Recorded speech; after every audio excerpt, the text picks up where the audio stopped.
And we are back with the third segment of the GSMC basketball podcast presented by the GSMC Sports Network. And in this third segment, we are going to be talking about the Lakers and their loss to the Detroit Pistons. This was obviously a really bad loss coming in from the Lakers. This is something that should never happen. Like, losing to the Pistons is really, really bad. This is definitely going to knock them off in the power rankings quite a bit, losing to this team, unless they can bounce back and beat the Grizzlies, and then later on Friday go ahead and beat the 76ers. Then maybe that will change the narrative, and then beat the Raptors again. They're going to have to go on a huge winning streak in order to sort of improve on their rankings, in my personal opinion, because again, losing to the Pistons is not ideal. That is just really, really bad. Like, you can't afford to do that. In fact, they lost in the first quarter to the Pistons. The Pistons ended up outscoring them 33-22 in that first quarter. And they also ended up outscoring them in the fourth quarter, which is also not ideal for the Lakers. They ended up getting outscored 32-36 in that fourth quarter. And the fourth quarter is arguably the most important quarter in a basketball game. It's not how you start, it's how you finish. And the Lakers, they really do have to work on how they finish these games. They were really good at that in the beginning of the season, but, this is obviously, it's still rather early, so maybe I'm being a little bit dramatic with this. But again, losing to the Pistons is just not a good sign for LA, and it's not a good sign for any team when you lose to a team just like the Pistons. Now, that's not to say that the Pistons played bad basketball in this game, but when a team shoots 8 for 34 from 3, that's not ideal. And you should easily be able to win against that, a team that shoots 8 for 34 from 3.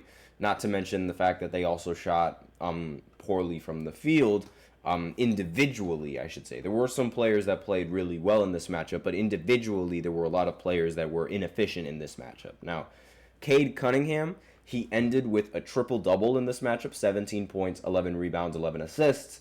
However, he did shoot 7 for 17 and 1 for 5 from 3. By far, not his best game. Jaden Ivey, actually, he was the best player for the Pistons in this matchup. 26 points, ended with 10 for 16 from the field, 4 rebounds along with 4 assists to go with that. And that efficiency, it was by far one of the more efficient players on the Pistons. Tim Hardaway Jr. also had a really good game. 19 points, 7 for 12 from the field, 4 of 8 from 3. And really, the rest of these players, they were rather inefficient, aside from Jalen Duren, who ended with 11 points and 5 for 7. Malik Beasley, he went 2 for 10. Simone Fontecchio, he ended 0 for 3. And who else didn't really shoot that well? Isaiah Stewart, he ended 3 for 7 from the field, right? Tobias Harris, he ended 7 for 15, but he shot 1 for 7 from 3. In fact, there was only one player on the entire Detroit Pistons roster that ended up making multiple three-pointers, and that was Tim Hardaway Jr. And again, losing to something like that is just not ideal. And this wasn't LeBron's fault. Like, this game wasn't LeBron's fault, and this wasn't Anthony Davis's fault either. This was the fault of the role players with the Lakers. Of course it is. I mean, like, the Lakers have suffered from inefficient role players for a very long time. And it's more or less, especially under the LeBron era with this team. The role players that the Lakers have are just so inefficient. It's not even funny. I mean, LeBron, he had 20 points, 8 rebounds, and 11 assists. I'm sure a lot of you LeBron haters would expect him to do a lot more. Again, he's 40 years old. So, 39, about to be 40, but still more or less 40 years old.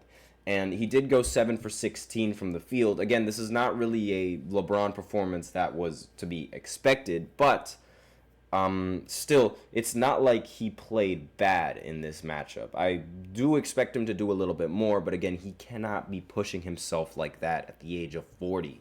Anthony Davis in this game, he ended with 37 points, 13 for 23 from the field, 9 rebounds, along with 4 assists. It was questioned on whether or not he would be healthy for the next game, but he did say to a reporter that he was not out and that he was going to be playing in the next matchup. So hopefully nothing bad happens to him there. But still, this was all the fault of the role players. Austin Reeves, He did end with 17 points, but he also shot 7 for 17 from the field, 3 for 10 from 3. D'Angelo Russell shot poorly from the field, 4 for 14 from the field, 2 of 5 from 3, with only 11 points to show for it. And Roy Hachimura as well was inefficient in this matchup, 2 for 6 for 8 points. Like, he did make all of his three-pointers, all of 2 of his three-pointers, but still, that's not enough production coming in from the role players to be able to win in these matchups. It's just not. And the rest of the rotation, there's not really much of a rotation for the Lakers, but Dalton Knecht, he did go perfect from the field, 2 for 2 with 5 points. Probably needs a little bit more production from Knecht and a little bit more involvement in the plays in order to actually get going. But this, again, Austin Reeves and D'Angelo Russell, the biggest reason why they ended up losing in this matchup was because of those two players and their inefficiencies. If they were to just hit a couple more shots, then this game would have been a lot closer than it was. And you could say the same about, LeBron. If he kept with his 25 point per game average that he usually does, then maybe they would have also had a much better chance. But still, this falls on the role players for taking so many shots. I mean, they all took, both of them. Actually, Austin Reeves took more shots than LeBron and way more three-pointers than LeBron as well. And D'Angelo Russell, he took 14 shots, which is less than LeBron, but still, you have to be efficient and you got to make those shots. I mean, you cannot be scoring the same amount of points or fewer points than the amount of shots you attempt. That's just not good. That's really, really bad, and that's really inefficient. And this is just sort of this is not really the expectation for the Lakers. They really got to cap down on those role players, and they have to have production coming in from these role players. Otherwise, it's just going to spell bad news for them in the future.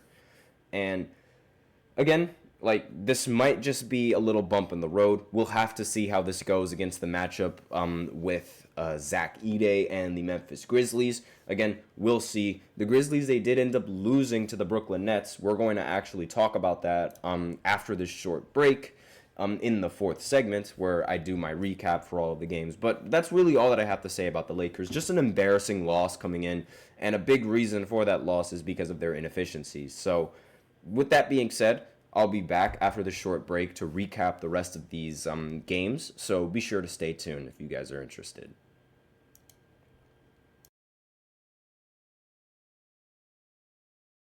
For the best and latest podcasts available anywhere, go to the podcast app on your cell phone and type in GSMC to access free content-rich podcasts on health and wellness, book reviews, sports, entertainment, relationships, social media, movies, technology, finance, and even weird news. Subscribe and download the GSMC Podcast Network's family of shows, available everywhere podcasts are found.